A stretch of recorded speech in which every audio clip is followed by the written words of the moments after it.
நீர் அனுப்பி நம்முடைய சிருஷ்டிக்கும் வல்லமை படைத்த வார்த்தைகளை கேட்கும்படியாய் பயபக்தியோடு கூடி இருக்கிறோம். பயபக்தியோட உண்மையிலே மக்கள்லாம் இருக்காங்க. ஆனால் உங்க பின்னாடி ஊழியக்காரர்கள்ன்ற போர்வையில் மேலே சேர் போட்டு நல்லா டேப் நோண்டிக்கிட்டு இருக்காரு. நான் பயபக்திரா. 2 முறை துப்பாக்கி சூடு, 2 முறை சிறையில் ஜெயிலில் கோர்ட்ல போய் நின்றார். அவர் தான் வருவார் என்று நானும் சொல்லவில்லை, ஆனால் எனக்கு தெரியும் அவர் தான் வருவார் என்று கைகளை தட்டி. அவர் தான் வருவார்னு நானும் சொல்லவில்லை, ஆனால் எனக்கு தெரியும். விசுவாசிங்க. ஏன்னா இவன் என்ன சொன்னாலும், அதாவது தேவனுடைய மனிதன் என்ன சொன்னாலும் நடக்கலனா கூட நடந்துச்சு அப்படின்னு விசுவாசிங்க. கைகளை தட்டுங்க. பைசா கலெக்ட் பண்ணுவாங்க, கேட்டால் கனப்படுத்துகிறோம் அங்கிளுடைய அபிஷேகத்தை. இப்படி தான் தானியேல் வந்து சொப்பனத்துக்கு விளக்கத்தை சொல்லிட்டு கனம் வாங்கினார் இல்லையா?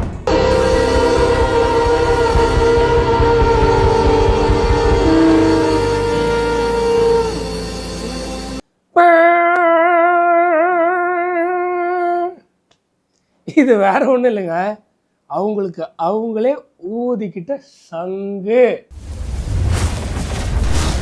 வேதத்திற்கு எதிரான கிறிஸ்தவர்களை வறுத்து எடுக்க போறோம். வாங்க.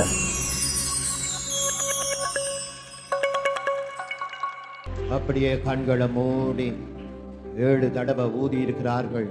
புதிய ஆண்டுக்குள்ளாய் வந்துட்டோம். 7 தடவை ஊதி இருக்கிறார்கள். புதிய ஆண்டுக்குள்ளாக வந்துட்டோம். சரி, புதிய ஆண்டுன்னு 2024 களத்திற்கதரிசியில் நம்பர் 1 களத்திற்கதரிசி யார் அப்படின்னு தான் பார்க்க போகிறோம். அதனால இது 24 அவர் சொன்ன தீர்க்கதரிசின்னு நினைக்க வேண்டாம். ஏன்னா 24 அவர் நம்பர் 1 களத்திற்கதரிசின்னு நம்ம தனியாக ஒரு பதிவில் கண்டிப்பாக பார்க்க போகிறோம். இந்த பதிவு என்ன அப்படின்னா, ஏன் இவரை சூஸ் பண்ணுறதுக்கு எந்த விஷயம் தூண்டுச்சு அப்படின்னு பார்த்தீங்கன்னா, இந்த விஷயந்தான். இது 2025 அவர் சொன்ன தீர்க்க தரிசன மாநாடில் பேசின வீடியோ. நீங்களே பாருங்கள். பார்த்து முடித்த உடனே 2024 வீடியோ வர்றதுக்கு முன்னாடியே நீங்களே கமெண்ட் பண்ணுவீங்க, இவர் தான் நம்பர் 1க்கு வேலிடான ஆளுன்னு. ஜோசுவாவும் சரவணனும் ஓரமாக போங்கடா, டென்சிங் தான்டா நம்பர் 1. நீர் அனுப்பி நம்முடைய சிருஷ்டிக்கும் வல்லமை படைத்த வார்த்தைகளை கேட்கும்படியாய் பயபக்தியோடு கூடி இருக்கிறோம். பயபக்தியோட உண்மையிலே மக்கள்லாம் இருக்காங்க. ஆனால் உங்க பின்னாடி ஊழியக்காரர்கள்ன்ற போர்வையில் மேலே சேர் போட்டு நல்லா டேப் நோண்டிக்கிட்டு இருக்காரு. நான் பயபக்திரா.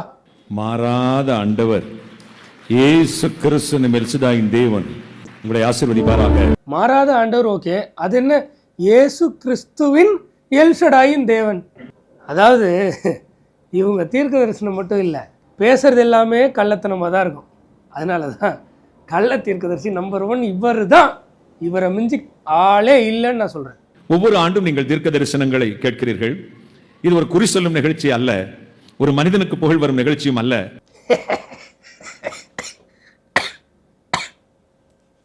ஏற்கனவே கொஞ்சம் சளி இருமலா இருக்கு. இது ஒரு குறி சொல்லும் நிகழ்ச்சி அல்ல, ஒரு மனிதனுக்கு புகழ் சேர்க்கும் நிகழ்ச்சியும் அல்ல அப்படின்னு சொல்றாருல. இது 2025 தீர்க்க தரிசன உரைக்கிறேன்னு சொல்லி டட்லி தங்கையா மீட்டிங்கில் நடக்குது.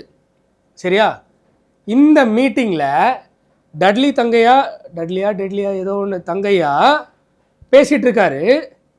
பேசிட்டு இருக்கும்போதே இந்த நபர் யார்? டென்சிங் டேனியலோடைய ஆட்கள் செய்கிற வேலையை மட்டும் பாருங்கள். வாழ்த்துவம் புத்தாண்டுக்குள்ளாய் தேவன் கிருபையாய் நம்ம எல்லாம் வழி நடத்தி இருக்கிறார். நல்ல சத்தமா இதை தூக்க போறீங்களா? நம்மளை விட மாட்டாங்க போல இருக்குது. அப்படியே கரங்களை தட்டி ஆவி. அதுக்குள்ளே ஒரு சின்ன சஞ்சலம் நடக்குது. சின்ன ஒரு அது தர்ம சங்கடமாக தானே இருக்கும். ஒரு நபர் பேசிகிட்டு இருக்கும்போதே அந்த பேனரை, ஏன்னா அந்த நபர் அந்த பிஸ்னஸுக்கான மார்க்கெட்டிங் பண்ண தான் விருப்பப்படுவார். அவருடைய ஆர்கனைசேஷன் நேம் போர்டை அப்படியே தூக்கிட்டு இன்னொரு நபருடைய ஆர்கனைசேஷன் எடுத்துகிட்டு வந்து வைக்கிறது. அது அவர் வயசான நபர்னால கொஞ்சம் நாகரிகமாக ஹேண்டில் பண்ணியிருக்கார். விட மாட்டாங்க போலையே அப்படின்னு. இவர் சொல்கிறதுக்கு தகுதியானவரா? இது குறி சொல்கிறதுக்கு அல்ல, பேர் பிரஸ்தாபத்துக்கு அல்ல, சொல்ல தகுதி இந்த நபருக்கு இருக்கா? ஒரு தீர்க்க தரிசனம் சொல்லணுன்னா கூட என் கம்பெனி பேனரில் தான் நான் சொல்லுவேன். அந்த ஒரு செகண்டு அவர் முடிகிற அளவுக்கு கூட பொறுமை இல்லை. போ, உன் பேனர் ரெடி, என் பேனர் வைக்கணும். எங்கள் ஊரில் அல்பைங்கன்னு சொல்லுவாங்க, அந்த மாதிரி தானே இருக்கு. நான் ஒரு தீர்க்கதரிசி என்பதை நிரூபிப்பதற்கும் அல்ல, 40 ஆண்டுகள் கர்த்தருடைய ஊழியத்தை உலகமெங்கும் நான் செய்து வந்திருக்கிறேன். கர்த்தர் கிருபையினால் இன்னும் செய்ய போகிறேன். ஆண்டவர் எனக்கு போட்ட வார்த்தைகளில் ஒன்றாகிலும் தரையில் விழவில்லை. சப்பப்பப்பப்பா, ஆண்டவர் போட்ட வார்த்தைனா எந்த ஆண்டவர் போட்ட வார்த்தை? எங்களுக்கு அது தெரியணும். ஒன்றாகிலும் தரையில் விழவில்லைன்னு போய் சொல்கிறீங்க. எத்தனை தரையில் எங்கே பல நோட்டி போய்ச்சிடணும், அந்த அளவுக்கு மட்டமாக நடக்காதது எத்தனை இருக்குன்னு தெளிவாக பார்க்க போகிறோம். இப்போ இல்லை, அடுத்த பதிவில். ஆனால் இந்த பதிவுலையும் பார்ப்போம், பாருங்கள். ஒரு வருடமும் ஆண்டவர் தம்முடைய வார்த்தையை உறுதிப்படுத்தி ஆசீர்வதித்து தன்னுடைய ஜனத்திற்கு என்று ஒரு பக்தி விருத்தியை உண்டாக்குகிறார். யாருக்கு? தன்னுடைய ஜனத்திற்கு. மற்றவர்கள் விரும்பினாலும் சரி, விரும்பாவிட்டாலும் சரி, கேட்டாலும் சரி, கேட்காட்டியும் சரி, ஆண்டவருடைய ஜனங்கள் பக்தி விருத்தி அடைகிறார்கள். அது போதும். கைகளை தட்டி. எப்படி ஆண்டவருடைய ஜனங்கள் பக்தி விருத்தி அடைவார்கள்? அது போதும். கைகளை தட்டி. எப்படி? நடக்காததெல்லாம் நடக்கும் நடக்கும்னு பொய் சொன்னா ஆண்டவருடைய ஜனங்கள் எப்படி பக்தி விருத்தி அடைவாங்க? இதுதான் கேள்வி. எங்களுக்கு புரிய வைங்க. ஒருத்தன் கேட்டானா எல்லா தாழ்மையோடும் சாந்தத்தோடும் பதில் சொல்லணும்ல. நான் கேட்குறேன், பதில் சொல்லுங்க. விசுவாசிக்கிறவனுக்கு எல்லாம் கூடும். அவரை விசுவாசிக்க அவர் உண்டென்றும் அவரை நம்புறவர்களுக்கு பிரத்யட்சமான பலனை அளிக்கிறவர் என்றும் விசுவாசிக்க வேண்டுமாம். சரி, கரெக்டு தான், விசுவாசிக்கணும். ஓகே, அதுக்காக நான் ஆண்டவரை விசுவாசிக்கிறேன். ஓகே, நீங்க விட்ட புருடா நடக்கலனாலும் நடந்துருச்சுன்னு நான் நம்பணுமா? இதான் கேள்வி. நீங்க என்ன வேணா வாய்க்கு வந்ததை அடிச்சு விடுவீங்க, நடக்கலனாலும் நடந்துருச்சுன்னு நான் நம்பணும். அப்படியா? அதான் விசுவாசமா? எந்த ஊர்ல? உங்க ஊர்லயா? நாட்டை குறித்து ஆண்டவர் சொன்னபோது ஒரு அருமையான வார்த்தையை சொல்லி சொன்னார். வேடனுடைய கண்ணிக்கு தப்பின குருவி தப்பித்தது போல ஒரு தலைமை தப்பித்து எழும்பும். கைகளை தட்டி. வேடனுடைய கண்ணிக்கு தப்பின குருவி தப்பித்தது போல. ஓகே, இவர் சொன்னது நடந்துச்சா? ஆக்சுவலாக இவர் சொன்னது என்ன மீன் பண்ணினா, ஜஸ்டில் பார்டரில் வின் பண்ணுவாருன்றதை மீன் பண்ணி தான் சொல்லியிருப்பார். தற்செயலாக என்ன ஆயிடுச்சு, ஒரு கன் ஷாட்டில் இவருக்கு ட்ரம்ப்புக்கு இங்கே லைட்டாக அடிபட்டுருச்சு. உடனே இந்த வேர்டை நான் யூஸ் பண்ணிட்டேன், தீர்க்கதரிசனம் நிறைவேறுச்சுன்னு பிரகடனப்படுத்தி அட்வர்டைஸ்மெண்ட் பண்ணி மார்க்கெட்டிங் பண்ணிகிட்டு இருக்கார். சரி, அதெல்லாம் 2024 இவர் பண்ண கள்ள தீர்க்க தரிசன வீடியோவில் கன்ஃபார்மாக வரும். இது லாஜிக் இருக்கா இல்லையா நீங்களே பார்த்துக்கோங்க, எப்படி சமாளிப்பாருன்னு பாருங்க. 2 முறை துப்பாக்கி சூடு, 2 முறை சிறையில் ஜெயிலில் கோர்ட்டில் போய் நின்றார். அவர் தான் வருவார் என்று நானும் சொல்லவில்லை, ஆனால் எனக்கு தெரியும் அவர் தான் வருவார் என்று. கைகளை தட்டி. அவர் தான் வருவார்னு நானும் சொல்லவில்லை, ஆனால் எனக்கு தெரியும். விசுவாசிங்க. ஏன்னா இவன் என்ன சொன்னாலும், அதாவது தேவனுடைய மனிதன் என்ன சொன்னாலும் நடக்கலனா கூட நடந்துச்சு அப்படின்னு விசுவாசிங்க. கைகளை தட்டி. தட்டுங்க, தட்டுங்க. ஆண்டவரை பார்க்கணும், ஆண்டவர் என்ன சொன்னாருன்னு கேட்கணும், அதெல்லாம் இல்லை. இவனுங்க என்ன சொன்னாருன்னு கேட்கணும், கைகளை தட்டணும். அதான் விசுவாசம். எப்பொழுதுமே தீர்க்க தரிசனம் ஒரு சிலையை கண்டேன், அது காலு களிமண், கையை இது இந்த அதை கண்டு இதை கண்டேன்னா தீர்க்க தரிசனம் சொல்லுவாங்க. ஐயா, பொய் சொல்லக்கூடாது, சரியா? காலை கண்டேன் களிமண்ணை கண்டேன்னு அது தீர்க்க தரிசனம்லாம் சொல்லலை, நீங்கள் பொய் சொல்கிறீங்க. அது சொப்பனம் ஒருத்தர் காண்றாரு, அதுக்கான விளக்கத்தை கேட்குறாரு, தானியேல் அதுக்கான விளக்கத்தை தராரு. அதுக்கான விளக்கத்தை தானியேல் தராரு. ஆனால் நீங்கள் என்ன பண்ணுறீங்க, வருஷம் வருஷம் நான் ஆண்டவருடைய பாதப்பட்டியில் 40 நாள் 21 நாள் உபவாசம் இருந்தேன், எனக்கு என்னென்னு சொல்லுங்கன்னு சொன்னேன், ஆண்டவர் அப்படி சொன்னார், நான் இப்படி சொல்கிறேன் அப்படின்னு பொய் சொல்கிறீங்க. இதுக்கும் வேதத்தில் தீர்க்க தரிசனம் அப்படி தான் சொல்லுவாங்க, இலைமறைவு காய்மறைவாக தான் பேசுவாங்கன்னு நீங்கள் சொல்கிறது பொய். ஏன்னா அது ஒரு சம்பவம். வருஷம் வருஷம் இப்படி யாரும் புருடா விடலை. ரெண்டாவது, தானியேல் அந்த சம்பவம் தீர்க்க தரிசனம் உரைத்தலும் அல்ல, அது சொப்பனத்துக்கான விளக்கம். வியாக்கியானம் பண்ணவர்கள் தான் கண்டுபிடித்து வியாக்கியானம் பண்ணி கொண்டிருக்கிறார்கள் இன்று வரைக்கும். வேத புத்தகத்தில் அதற்கு வெளிப்படையான வெளிப்பாடு இல்லை. சரி மக்களே, இதை நல்லா நோட் பண்ணிக்கோங்க. வேத புத்தகத்தில் வெளிப்படையான வெளிப்பாடு இல்லை, நல்லா நோட் பண்ணிக்கோங்க, சரியா? நல்லா நோட் பண்ணிக்கோங்க. ஒரு வருஷமும் அழிவும் சேதமும் தேசத்துக்கு நடக்கும் நெகட்டிவான காரியங்கள் சொல்லும் பொழுது சிலருக்கு கொஞ்சம் மன கலக்கங்கள் இருக்கும். என்னடா இந்த ஆள் இப்படி வந்து சொல்றாருன்னு. நம்முடைய வேத புத்தகத்திலையும் நிறைய இப்படிதான் இருக்கும். மக்களே, இதையும் நோட் பண்ணிக்கோங்க. வேத புத்தகத்தில் நிறைய பட்டும் படாமலும் தொட்டும் தொடாமலும். ஏன்னா இவர் ட்ரம்ப் பேரை சொல்லாமல் குட்டாம்போக்கில் அடிச்சு விட்டது ட்ரம்ப்புக்கு தான் சொன்னேன்னு கடைசியில் நான் சொன்ன நிறைவேறிச்சினார்ல, அதை ஜஸ்டிஃபை பண்ண இவ்வளோ தூரம் முட்டு கொடுக்குறாரு, சரியா? நல்லா நோட் பண்ணிக்கோங்க. வேத புஸ்தகத்தில் தீர்க்கதரிசனம் களிமண் அது பொய், அது சொப்பனத்துக்கான விளக்கம் சொன்ன சம்பவம். அடுத்து பட்டும் படாமலும் தொட்டும் தொடாமலும் இலைமறைவு காய்மறைவாக இருக்குன்னு சொல்கிறாருல்ல, இதுவும் பொய். ஏன்னா 2024 ஒரு சின்ன சாம்பிள் போடுறேன் பாருங்க. அணு ஆயுதங்களால் பல அழிவுகள் உண்டாகும். அணு ஆயுதங்களால் பல அழிவுகள் உண்டாகும்.